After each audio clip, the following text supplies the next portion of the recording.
الأنتريه ممتاز لكن مش مناسب للعربية.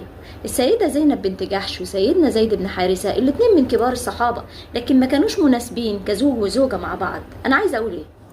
عايزه اقول لحضرتك لو فشلت في موضوع مش معنى كده انك انسان فاشل.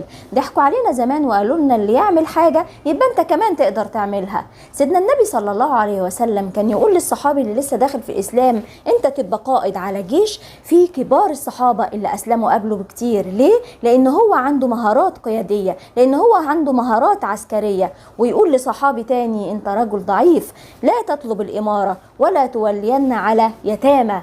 كان يقول للصحابي من دول روح وتحسس خبر القوم ولا تحدث فيهم شيء. ويقول له واحد تاني انت روح وخلص في الموضوع ديت. كان يشوف الصحابي من دول ويلاقيه كده عنده مقدرة على التعلم ويقول له انت تعلم اللغة العبرية عشان يقرأ الرسائل بتاعت اليهود.